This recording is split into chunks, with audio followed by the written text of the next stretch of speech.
राज India group ने पिछले साल हमने फूड में अपने जूसेस के सेक्टर में particularly for the HSN code 22029920 पे हमने top 4 we are among the top 4 exporters in India और हमने यूरोप और अफ्रीका जूस दिया है। नेक्स्ट अगर हम अपने प्रोडक्ट कैटेगरी के बारे में बात करें तो 5 कैटेगरीज में हमारे पास 300 प्लस प्रोडक्ट्स हैं, स्केलिंग फ्रॉम स्पाइसेस टू नमकीन, बेकरी प्रोडक्ट्स, बेवरेजेस। सो 300 प्लस प्रोडक्ट्स हो गए। यूरोप में हमने पोलैंड में दे दिया और नेक्स्ट हमारा जो विज़न है जिस पे हम काम करना चाहते हैं, me and my partner mister Harpreet Singh there in Poland, हमारा है कि हम एक फूड पार्क लगाना चाहते हैं और फूड पार्क में हमारी खुद की अपनी मैन्युफैक्चरिंग यूनिट हो, हर कैटेगरी के प्रोडक्ट के लिए अपनी अपनी एक इंडिविजुअल मैन्युफैक्चरिंग यूनिट हो, सो दैट जो हमारा कमिंग डिमांड है उसको हम फुलफिल कर पाएँ और इंडिया में जो लोकल लोग हैं उनको एम्पावरमेंट और जॉब हम जनरेट करके दे पाएँ। ये हमारा विज़न है, Indian authenticity but connecting global, this is what we are aiming for और हम उस तरफ ही बढ़ना चाहते हैं। और क्या यूएसपी है आपके प्रोडक्ट्स की, उसके बारे में कुछ So, कैसे अलग करते हैं सारे? हमारे सारे प्रोडक्ट्स जो है वो यूरोपियन बेस्ड स्टैंडर्ड पे बने हुए हैं, बिकॉज हमने पहला अपना जो बिजनेस स्टार्ट किया वो यूरोप के लिए करा, तो यूरोपियन स्टैंडर्ड के बेंचमार्क पे बना हुआ है। तो जो भी फूड के क्लासेस हैं, प्रिजर्वेटिव्स के क्लासेस जो हम भी यूज़ करते हैं वो उनके गाइडलाइंस के हिसाब से है और जो यूरोपियन स्टैंडर्ड है वो उच्चतम दर्जे का उनका स्टैंडर्ड बना हुआ है। तो बाय डिफ़ॉल्ट ही हमारा जो प्रोडक्ट का स्टैंडर्ड क्वालिटी होता है वो अपग्रेड हो जाता है। प्लस हम जो भी प्रोडक्ट्स यूज़ करते हैं वो जेन्युइनली इंडिया में ही जो सोर्स किए हुए प्रोडक्ट्स हैं, हम बाहर से कोई प्रोडक्ट लेते नहीं हैं और उसको ही यूज़ करते हैं और उससे हम अपना प्रोडक्ट बनाते हैं। प्रोडक्ट की क्वालिटी बोले तो जूस के बारे में अगर मैं बोलूँ तो हमारा पल्प बेस्ड जूसेस है, वी डोंट यूज़ कॉन्सेंट्रेट्स, हम कॉन्सेंट्रेट्स यूज़ नहीं करते। हैंडमेड बिस्किट्स हैं, हम जो भी ऑयल यूज़ करते हैं सब इंडिया में ही सोर्स किए हुए हाई क्वालिटी प्रोडक्ट्स हम बिल्ड करते हैं। आपने जो शुरुआत से क्या चैलेंजेस आए हैं उसके बारे में कुछ so when we started challenges तो बहुत थे, लेकिन चैलेंज एक ऐसी चीज़ है जब तक हम उसे पार नहीं करेंगे हम आगे जो हम बढ़ना चाहते हो, तो हर काम में चैलेंज है। आज मैं यहाँ आया, बारिश इतनी हो रही है, ये भी चैलेंज था, बट सबको हम यहाँ आ गए। सो इस तरह से हमारी जर्नी स्टार्ट हुई।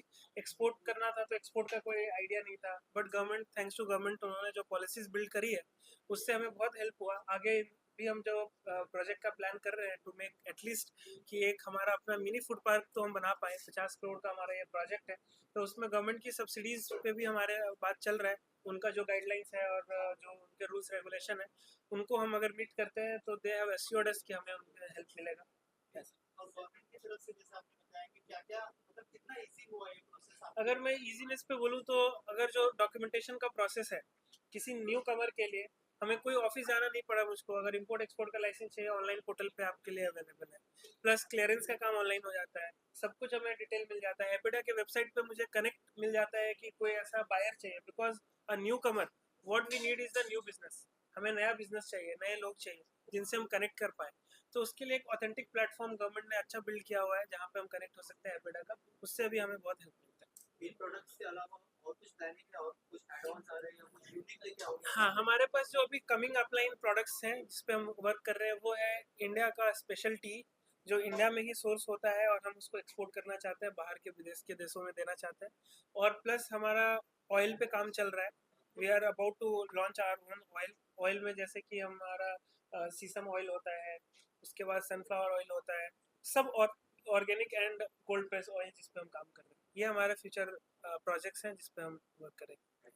एक्सपोर्ट करना एक बहुत बड़ा चैलेंज होता है, उसके बारे में कुछ बताइए कि एक्सपोर्ट जब आपने शुरुआत की तो कैसे, मतलब उसमें क्या-क्या चैलेंज? हाँ, सबसे पहले तो एक्सपोर्ट का जो इनिशियल, जब भी हम एक्सपोर्ट के बारे में सोचते हैं तो सबसे पहले हमारे दिमाग में आती है वो सेफ्टी पेमेंट्स को लेकर के, कि हमने किसी को स्टॉक देना है, वो हमारे से 10,000 किलोमीटर दूर बैठा है ना, मैं कभी गया उसके पास, और how we can build that trust कि वो हमारे प्रोडक्ट पे भरोसा करे और मैं माल दूँ और उसको वो पैसा टाइम पे क्लियर कर दे।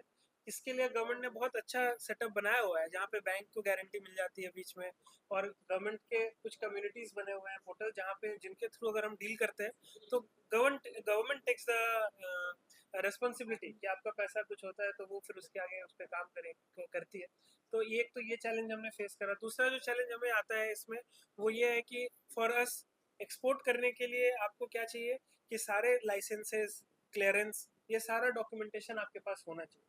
तो इसका नॉलेज गैदर करने के लिए इस पे कैसे काम कर सकते हैं, यहाँ पे भी गवर्नमेंट ने अच्छा काम किया हुआ है, पोर्टल्स बनाया हुआ है जहाँ से आप नॉलेज ले सकते हैं, यूट्यूब पे नॉलेज अवेलेबल है, प्लस एजेंसीज हैं जो सपोर्ट करती है इस चीज़ में। आपके जितने भी प्रोडक्ट्स हैं आपने बताया कि सब एक्सपोर्ट होते हैं, तो जिन कंट्रीज में एक्सपोर्ट होता है तो वहाँ से जो आपको फीडबैक मिलता है वो कंट्री से उन लोगों का, तो ऐसे कौन से प्रोडक्ट्स हैं जिसपे अच्छे फीडबैक्स आपको मिलते हैं जिससे आपका मनोबल और हाँ, बढ़ता है कि हम और आगे कर सकते हैं? बहुत अच्छा क्वेश्चन किया आपने। अभी रिसेंट में हमारा जो जूस है, अफ्रीका एक ऐसी कंट्री है जिसे हम थोड़ा अंडर एस्टिमेट करके चलते हैं ना कि हाई क्वालिटी यूरोपियन प्रोडक्ट वहाँ तो लोकल सोर्स होता होगा, बट मैं अपने प्रोडक्ट की बात बताऊँ, हमारा ये जो बॉटल है 1 लीटर का, ये इसलिए ज़्यादा चल रहा है, एक कंटेनर खाली हो गया, बिकॉज ये जो बॉटल की जो क्वालिटी है, लोग फ्रिज में पानी भर के रखने के लिए यूज़ कर रहे हैं। मतलब वहाँ पर कोई ऐसा ब्रांड नहीं है जो इतने अच्छे क्वालिटी का इस रेट पे क्वालिटी प्रोडक्ट दे रहा है बॉटल, कि वो रीयूजेबल हो।